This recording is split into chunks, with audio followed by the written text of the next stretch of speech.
Hello students, welcome to IAE. In this video, we are going to discuss about a numerical on how to find the input impedance or resistance of an CE amplifier, means common emitter amplifier. So let's get started. So in this video, you can see that a question has been given. GM of the transistor shown in the figure is 10 milliseconds. So what is this GM? GM का मतलब होता है transconductance of the amplifier. So transconductance of this transistor is given by GM. Now find the value of the input resistance. अब ये मेरा circuit given है. So in this circuit you can see the circuit has been connected such that it is a common emitter amplifier. So common emitter amplifier में आपका output collector से होता है, तो collector से output है, यहाँ पे capacitor से. This is the input signal and this is the input voltage here, DC voltage, and this is the AC signal. Now in this case they have told you to find the value of the input resistance. तो जैसे ही मेरा input resistance calculation होगा तो input resistance कहाँ से मिलता है? Input resistance हमेशा याद रखना कि इनपुट रेजिस्टेंस कैलकुलेशन के लिए आपको एसी एनालिसिस करना होगा, डीसी एनालिसिस से काम नहीं बनेगा आपका. सो उसके लिए आपको ये वाले सर्किट का एसी एनालिसिस करना है. सो एसी एनालिसिस करने के लिए पहला स्टेप क्या होता है कि जो मेरा डीसी सिग्नल्स हैं और डीसी वोल्टेजेस हैं और डीसी सोर्सेस हैं वो सारे को आपको जीरो करना है. तो कौन सा वाला डीसी सिग्नल यहाँ पे आपका वीसीसी है, ये वाले वीसीसी को आपको ग्राउंड करना है और जितने भी कैपेसिटर्स होंगे वो सारे कैपेसिटर्स को आपको शॉर्ट सर्किट करना है. So that means if we do the AC analysis of this circuit, so AC analysis of the circuit में ये वाले वीसीसी को मुझे ग्राउंड करना है. So that means we have to connect it with ground, और ये जो कैपेसिटर है इसको शॉर्ट सर्किट, ये वाले कैपेसिटर को शॉर्ट सर्किट और ये वाले कैपेसिटर को short circuit. So this is the AC analysis of the circuit. Now if I draw this, ये वाले सर्किट को मैं थोड़ा मॉडिफाइड करके ड्रॉ कर सकता हूं. कैसे? देखिए यहां पे मेरा ट्रांजिस्टर है. सो ट्रांजिस्टर कहां पे है? ये मेरा transistor. So let us draw a transistor first. So let us draw a NPN transistor. So this is an NPN transistor.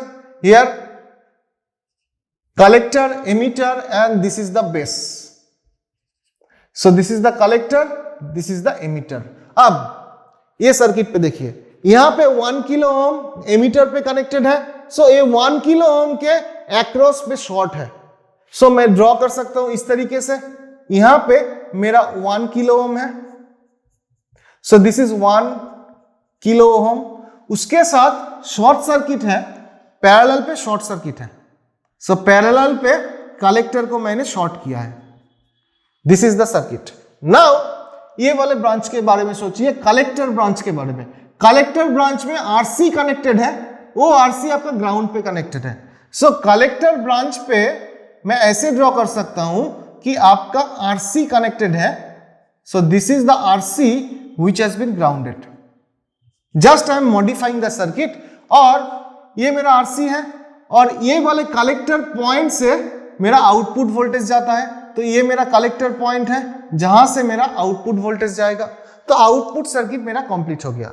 Now look at this branch. ये वाले ब्रांच पे देखिए कि ये मेरा बेस पॉइंट है. तो बेस से ये 10 किलो ओम ग्राउंडेड है. तो बेस यहां पे है, तो बेस से मेरा 10 किलो ओम यहां पे ग्राउंडेड है. सिमिलरली इसको मैं लिख रहा हूं 10 किलो ओम, और ये वाला 10 किलो ओम भी बेस से लेकर आपका ग्राउंड पे है. सो और एक ट्रांजिस्टर और एक रेजिस्टर आएंगे यहां पे जो 10 किलो ओम यहां पे ग्राउंडेड है. So we can modified the circuit. अब देखिए इनपुट सिग्नल कहां पे है? बेस पे है. सो ये मेरा बेस है, यहां पे मेरा input signal. So this is the VS. Now if you look at this circuit, और ये जो सर्किट है AC analysis, so both these circuits are same, just I have modified the circuit according to my need. So this is the AC analysis circuit of that circuit, जहां पे मैंने capacitors को short circuit किया, DC voltage को grounded किया, तो मेरा ये वाला सर्किट आया. अब देखिए ये जो मेरा 1 किलो ओम रेजिस्टर है ये तो मेरा RE था, that is the emitter resistance. ये एमिटर रेजिस्टेंस अभी इनइफेक्टिव हो जाएंगे, so it will have no effect on the transistor operation. Why? Because there is a short circuit connected. So due to this short circuit, this RE resistance will be ineffective. So this RE resistance will be ineffective. इसको मैं ऐसे लिख रहा हूं। Now, अब मुझे काम क्या है कि मुझे find the value of the input resistance। अब जैसे ही कोई आपको सर्किट में सर्किट गिवन है और बोला गया है कि इनपुट रेजिस्टेंस को फाइंड करो भाई, तो इनपुट रेजिस्टेंस को अगर फाइंड करेंगे इसका मतलब है कि सर्किट का इनपुट रेजिस्टेंस क्या है, सर्किट का input resistance, not the BJT input resistance. तो सर्किट का इनपुट रेजिस्टेंस का मतलब होता है कि आपको यहां से अगर देखेंगे तो मेरा इनपुट रेजिस्टेंस क्या होगा, इसको मुझे ढूंढना है। तो इसको ढूंढने के लिए आप देख सकते हैं, यहां से अगर देखेंगे, यहां से अगर वॉच करेंगे तो आप पहले 10 किलो ओम 2 रेजिस्टर्स पैरेलल पे आएगा, तो what will be the parallel combination, इसका एक पैरेलल कॉम्बिनेशन आएगा। So that means it will come out to be, if you can write it, say 10 kilo ohm और मेरा 10 किलो ओम दोनों parallel पे आएंगे, तो ये मेरा एक रेजिस्टेंस आएगा। और एक क्या आएंगे, और एक सर यहां पे मेरा बीजेटी का इनपुट इंपीडेंस आएगा। सो this is the input impedance of the BJT. So BJT का इनपुट इंपीडेंस मुझे अभी ढूंढना है। So what will be the value of the input impedance of the BJT, and ये मेरा 10 किलो ओम और 10 किलो ओम पैरेलल। सो ये जो पैरेलल कंडीशन पे है इसको मैं लिख सकता हूं 5 kilo ohm. So that means right now I can say that this input impedance, our input impedance can be written as this 5 kilo ohm parallel of the input impedance of the BJT। ये सिर्फ BJT का है। This input impedance means ये वाला BJT का input impedance, और मैं ढूंढ रहा हूं सर्किट का input impedance। So this can be written as 5 kilo ohm parallel this Rin of BJT।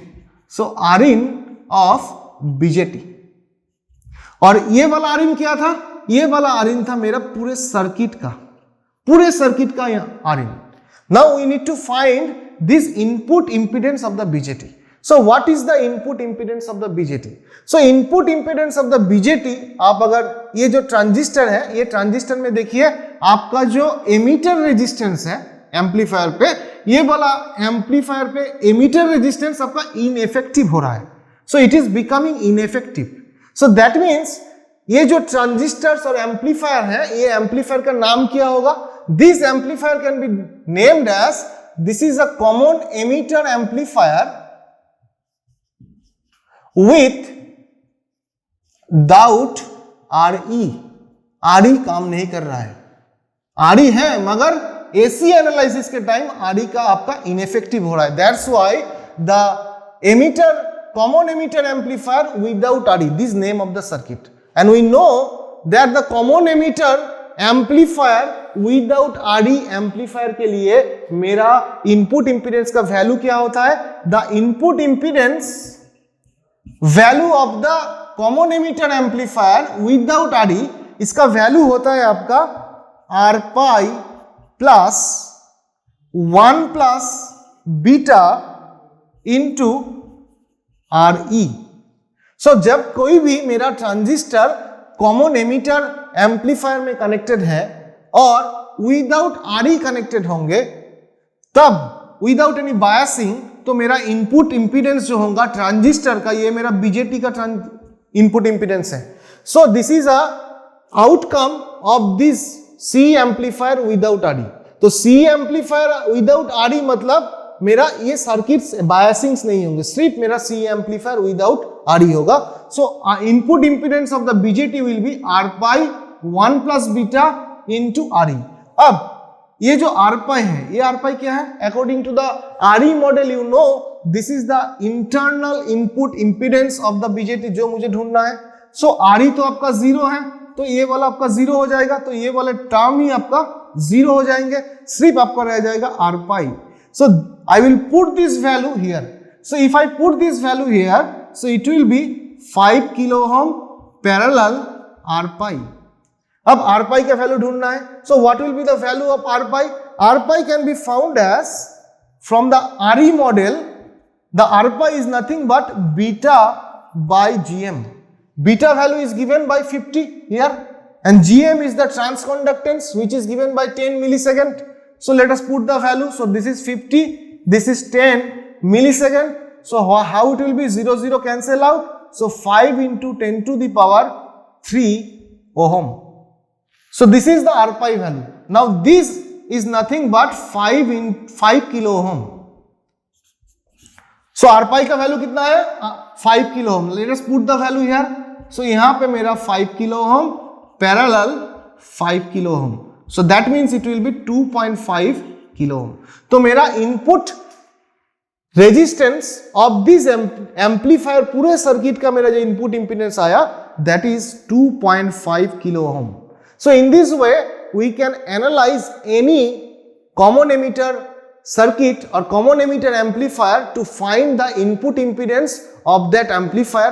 पूरे सर्किट का मेरा इनपुट इंपीडेंस चाहिए, बट यहां पे आपको ये चीज ध्यान पे रखना है कि ये जो बीजेटी है, ये वाले बीजेटी का जो इनपुट इंपीडेंस होगा और जो सर्किट का इनपुट इंपीडेंस होंगे, दोनों अलग होंगे. क्योंकि यहां पे देखिए दो रेजिस्टर्स हैं. ये दो रेजिस्टर्स अगर नहीं होते तो this input impedance and this input impedance दोनों सेम होंगे, बट ये तो है अभी, तो ये दोनों सेम नहीं होंगे. ये चीज आपको थोड़ा सा केयर करना है. So hopefully you have understood this problem and you have enjoyed the video. Hopefully. Thank you for watching the video.